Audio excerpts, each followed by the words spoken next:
মাঝে মাঝে আল্লাহ আমাদেরকে দুঃখ কষ্ট দিয়ে পরীক্ষা করতে চান, এগুলো আমাদের জন্য খারাপ নয়। এই দুঃখ কষ্ট বিপদ আমাদের কোমরকে সোজা করে, আমাদের পায়ের মাটিকে শক্ত করে। চিল্লায় বলেন ঠিক কিনা? প্রতিকূল পরিবেশে কিভাবে বাঁচতে হয় এই দুঃখ কষ্ট আমাদেরকে শিখায়। এজন্য মুমিন বান্দার বৈশিষ্ট্য হচ্ছে দুঃখ কষ্ট বেদনা জ্বালা এগুলোতে সে আপসেট হয় না, সে হাল ছেড়ে দেয় না, সে ভরসা রাখে একজনের উপর। চিল্লায় বলতে হবে তিনি কে? কারণ মুমিন জানে রাত্রি যত গভীর হয় অন্ধকার তমানিসা ভেদ করে সুবহে সাদিক হয়। মুমিন জানে গর্ভবতী নারীর পেটের ব্যথা যেই দিন বাড়তে থাকে ওই দিনই নতুন মেহমান আগমনের সময় ঘনাতে থাকে। মুমিন জানে তার জীবনে দুঃখ কষ্ট বিপদ যত বাড়তে থাকে সুখের দিন কাছে আসতে থাকে।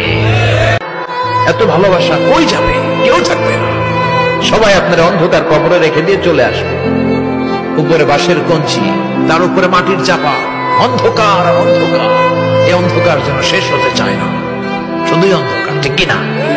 রব্বানা আতিনা ফিদ দুনিয়া হাসানা ওয়া ফিল আখিরাতি হাসানা ওয়া কিনা আযাবান নার।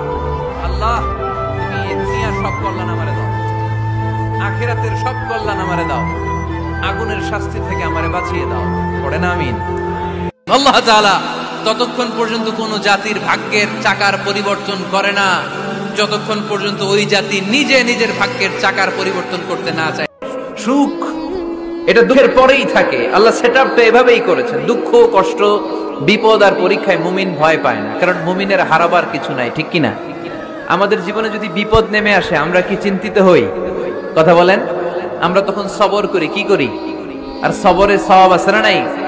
কারণ মুমিন জানে রাত যত গভীর হয় আল্লাহর কোরআনের সবচাইতে দামি আয়াত, the greatest verse in the Quran, আয়াতুল কুরসি, আল্লাহু লা ইলাহা ইল্লা হুয়াল হাইয়ুল কাইয়ুম, এটা শ্রেষ্ঠ আয়াত। তাহলে এই প্রথম ইনফরমেশনটা আজকে জানলাম, কোরআনের সর্বশ্রেষ্ঠ আয়াতের নাম 6236টা আয়াতের মধ্যে থেকে সবচাইতে দামি আয়াত এটা।